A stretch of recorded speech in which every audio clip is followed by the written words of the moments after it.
Results still trickling in from the upstate New York race that has become nationally known as sort of the public face of the Republican Party's post-Bush, post-McCain identity crisis. NBC News has not yet made a call in the race between Democrat Bill Owens and conservative Doug Hoffman. The results are coming in slowly as some towns are reporting problems with the scanners that are used to read ballots. As you can see here, 76% of precincts reporting the Democrat, Bill Owens, 49% of the vote. The conservative candidate, Doug Hoffman, with 46% of the vote. The third person you see on your screen there is Didi Skozafava. She was, until recently, the Republican candidate in this race. She has withdrawn. If this race continues to be this close, it may be very important in the end that Didi Skozafava's name, even though she's out of the race, is still on the ballot. Right now, again, with 76% of precincts reporting Didi Skozafava out of the race, but pulling 5% of the vote. Until last weekend, it was a three-way race in the North Country between Owens, Hoffman, and Skozafava. And then enter celebrity conservatives from around the country who jumped into this local race in order to support not the locally chosen Republican candidate, but her third-party challenger, the Conservative Party's Doug Hoffman. Mr. Hoffman's high-profile supporters included conservatives like former half-term Alaska Governor Sarah Palin, one-time Republican presidential candidate and TV star Fred Thompson, former House Majority Leader and current anti-health reform crusader Dick Armey, and of course several Fox News hosts, including Glenn Beck. Mr. Hoffman has in fact pledged himself in writing in support of Mr. Beck's 9/12 project. Yesterday he called Mr. Beck his mentor on Beck's radio show.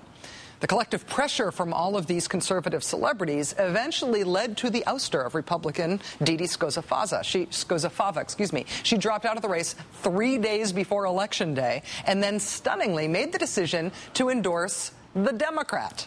So tonight, the race to represent New York's 23rd congressional district is still fascinating and still undecided. It's between Democrat Bill Owens, who has the backing of his former Republican challenger, and the Conservative Party's Doug Hoffman. Joining us now is MSNBC political analyst Lawrence O'Donnell, who, as a former aide to New York Senator Patrick Moynihan, spent a good deal of time in New York's lovely 23rd. Lawrence, thanks for being here. A beautiful congressional district. Yeah, a big one, too. Skozafava. Not Skoza? No, and you can be one of the downstaters who says it correctly. Yeah. That O is pronounced as an A. Skozafava. Yeah, but it may be a little bit like saying Paris, instead of Paris here. So maybe.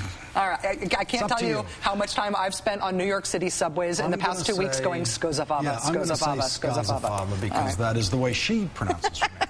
Let me add one more detail to what we don't know about New York 23. There were apparently 11,000 absentee ballots sent out in New York 23. Absentee ballots will not be counted tonight. So even if we get what looks like a final result tonight, we may not know tonight. Yeah, there's enough of those, and then the precincts where Hoffman is stronger actually will tend to report later. Why is that? Because they're more outlying. She's. The Democrat Owens is stronger near Watertown, near Plattsburgh, near the big cities of the 23rd.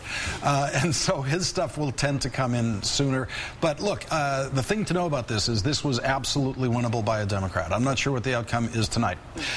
Owens was no one's first choice for the Democratic candidate up there. There's a guy named Darrell Albertine who's in the state Senate.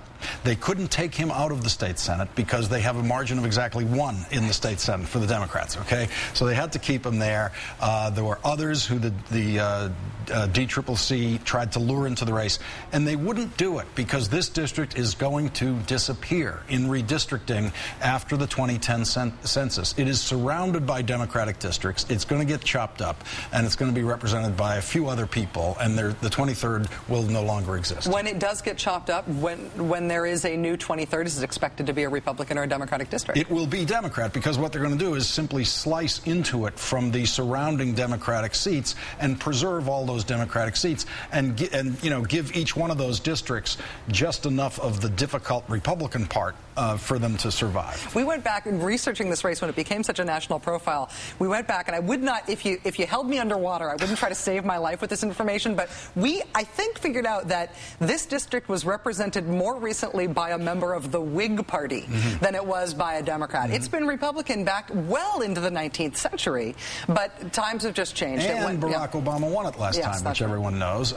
Senator Moynihan used to win it as a district. Hamilton County, one of the counties, and he couldn't win that one county. But you know, it has Fort Drum. That's its major employer. They're so sensitive about Fort Drum up there that when I wrote into a West Wing script that they were thinking about closing Fort Drum, Senator Hillary Clinton wrote a letter to fictional White House Chief of Staff in the West Wing TV show protesting.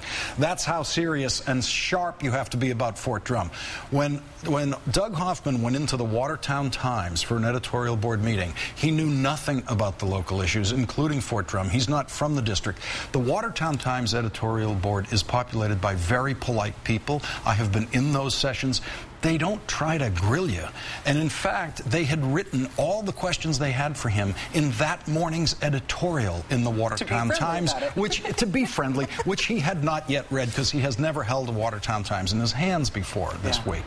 This is awkward. Yeah, Doug Hoffman doesn't live in the district. Yeah, it's a little funny. All these outsiders coming in. Whatever happens tonight, it's going to be fascinating. It's going to be fascinating even as that district changes. But the Palin world thought they had a blowout. And the Fox News guys thought they had a conservative party blowout up there. They do not have that. Lawrence O'Donnell, MSNBC political analyst and NY-23 translator for me. Skazafava. Thank you very much. Really appreciate it. Good to see you. Thank you, Rachel.